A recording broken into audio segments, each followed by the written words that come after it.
হয় না, ওই সময় তো খবর হতো, মানে যে কোনো মুক্কার মধ্যে একটা খবর যখন মানে মানুষের কাছে পৌঁছে দেওয়া লাগবে, ওই খবর দেওয়ার জায়গা থাকতো ছাপা পাহাড়ে। কোন পাহাড়ে? ছাপা পাহাড়ে কোনো ব্যক্তি তো দাঁড়াতো, সাথে সাথে মক্কার মানুষের কাছে আসি দাঁড়িয়ে যেত, কোনো খবর আছে ভালো অথবা মন্দর খবর আছে। আল্লাহ পাকের নবীকে ছাপা পাহাড়ের উপর দাঁড়িয়ে বলতেছেন, হে আমার চাচা, হে আমার ভাতিজারা, এই যে মক্কার মানুষেরা আত্মীয়-স্বজনরা, তোমরা শোনো, আমি দেখতেছি তোমরা যে জাহান্নামের দিকে রওনা করতেছ। এই কথাগুলো শুনতেছেন এমন সময় ডাক দিয়ে বললেন যে আমি যদি মুহাম্মদ তোমাদেরকে বলি, পিছন থেকে একটা দল তোমাদেরকে ধাওয়া করবে, তোমাদের উপর শত্রুতা পোষণ করবে, তোমাদেরকে উপর প্রহার করবে, তোমাদের উপর নির্যাতন করবে, এটা কি তোমরা আমার কথা তোমরা বিশ্বাস করবে?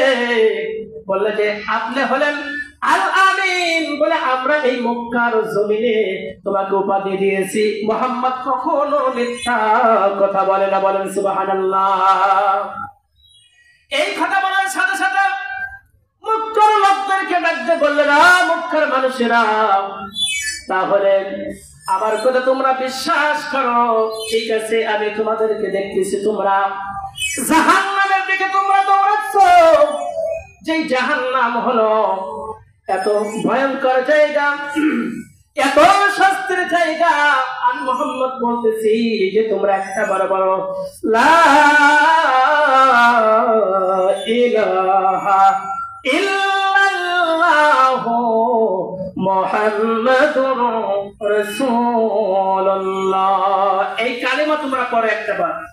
যখন এই কথা বললেন, বলার সাথে সাথে তার আপন চাচা আবু লাহাব রাসূলের কে গালি দিলেন। কি দিলেন?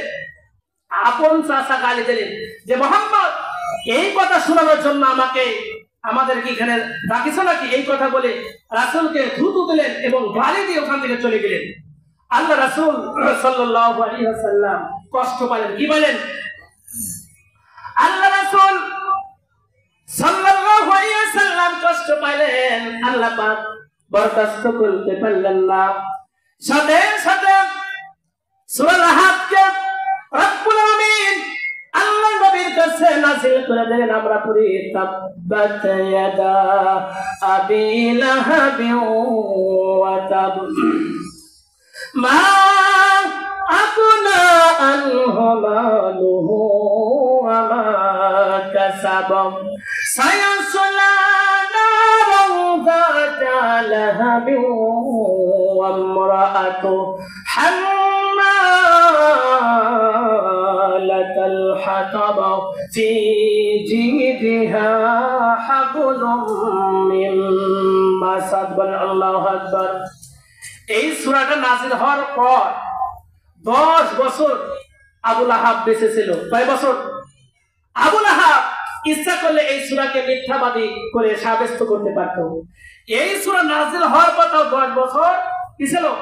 সে জীবিত ছিল, সে আবার কালেমা তাওহীদের বাণী করতে পারত না। আল্লাহ জানে ওই অঞ্চলের মধ্যে মোহর মেরে দেওয়া হয়েছে। কি মেরে দেওয়া হয়েছে? মোহর মেরে দেওয়া হয়েছে, জীবনও ভালো হবে না। কি হবে না? এই সূরা নাযিল হওয়ার পর 10 বছর জীবিত ছিল। আল্লাহ রাসূল সাল্লাল্লাহু আলাইহি ওয়াসাল্লাম কি তখন থুতু নিক্ষেপ করলেন, আল্লাহ পাক রাসূলকে সান্ত্বনা দিয়ে দিলেন। রাসূলকে বললেন কোনো টেনশন করো না, ইয়া রাসূলুল্লাহ, আপনার সাথে আমি আল্লাহ পাক আছি, আপনার কোনো টেনশন নাই, আপনার কোনো চিন্তা নাই। উম্মে সামিরাকে কি করলেন? খবর জানাবো। লাহাব যখন খবর দিয়ে দিলেন যে তোমার ভাতিজা কালেমার দাওয়াত দিয়েছে প্রকাশ্যে, তুমি যা কিছু বকাবকি করে আসো। আল্লাহর নবীজির কাবার সামনে কোরআনে কারীম পড়তেছে, আর ওই কোরআনে কারীম শুনতেছে হযরতে আবু বকর সিদ্দিক রাদিয়াল্লাহু তাআলা আনহু। ওই কাবার পাশে রাসূলের কোরআনে কারীম শুনতেছে। এমন সময় তার আপন চাচি উম্মে জামিলা আসিয়া রাসূলকে গাল মন্দ করেছেন। কি মন্দ করেছেন? পাথর নিয়ে এসে ছোট্ট ছোট্ট কচি পাথর নিয়ে এসে বলতেছে, মুহাম্মদ, তোমাদের মুহাম্মদ কই রে? এ বক্কর, তোমাদের মুহাম্মদ কোথায় গেছে যে পাথর দেখতে চাও? আমি তোমাদের মুহাম্মদকে পাথর দিয়ে মারবো। আবু বকর বলে, আমার সামনেই তো আল্লাহ রাসূল কোরআনে কারীম পড়ে, উম্মে জামিলা কি সত্যি দেখতে পারে না?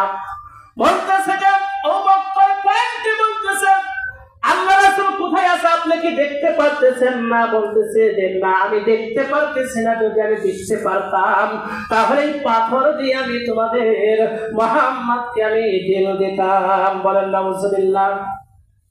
যখন উম্মে জামিলা ওখান থেকে চলে গেলেন, চলে যাওয়ার পর আল্লাহ রাসূলকে বললেন, আল্লাহ রাসূল বললেন, আবু বকর রে, তুমি কোরআন পড়েছাও?